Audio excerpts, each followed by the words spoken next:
Hello, kids. Welcome back from Thanksgiving break. Hope you had a lovely Thanksgiving. Um, got to rest. So, in the event that your brains have gotten flabby and you've forgotten pre-calculus, I'm here to bring it all back to you, just with the sound of my voice.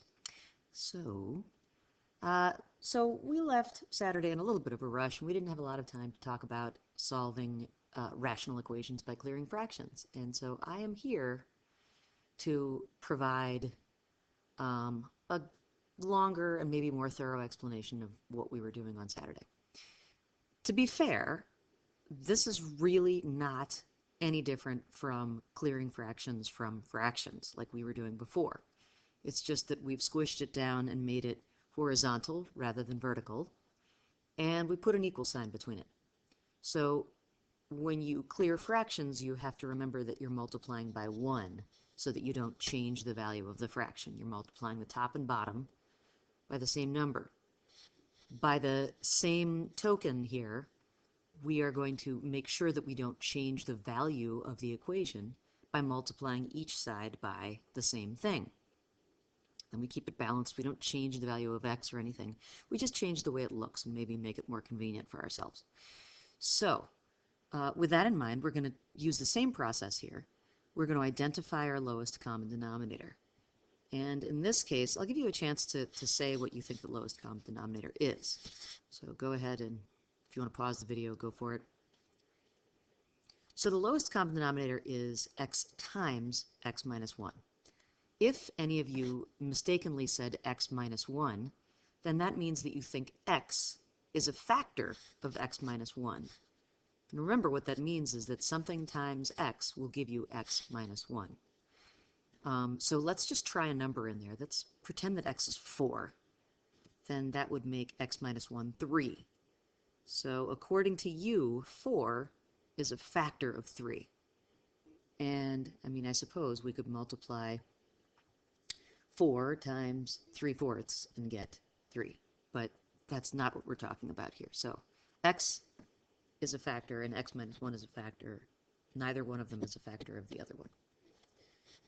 So we're going to multiply both sides of the equation by the lowest common denominator, which is x times x minus 1. And we're not just multiplying this by that, we're multiplying it by this and this. So don't think that once we've multiplied it by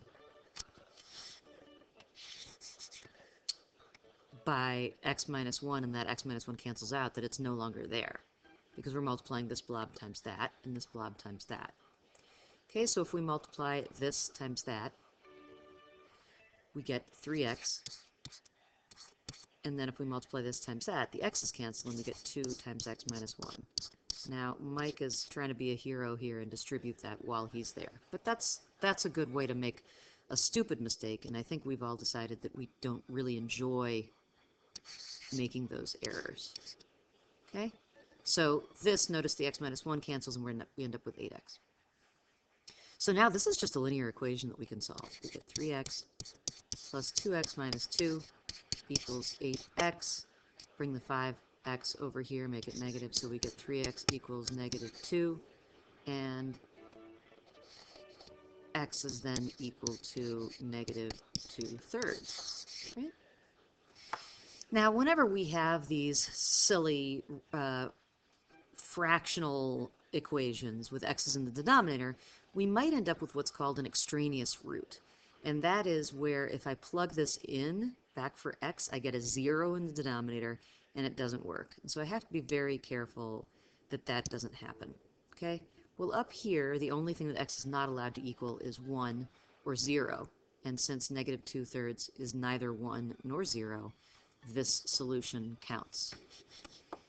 What that means basically is if I graphed this and I graphed that, they would intersect at one point only, and that would be at x equals negative 2/3. Okay? So there's only one more thing that you need to worry about. I mean, I'm going to show you an example of where there are extraneous roots. There's not only one more thing you need to worry about, but this is the basics here. So we're going to factor our denominator here and we get 3 over x plus 2 plus 6 over x times x plus 2 equals 3 minus x over x. Okay, so now you might want to try to identify in your own mind what you think the lowest common denominator is here.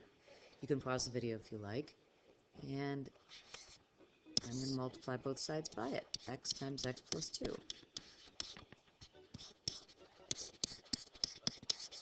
And that's it.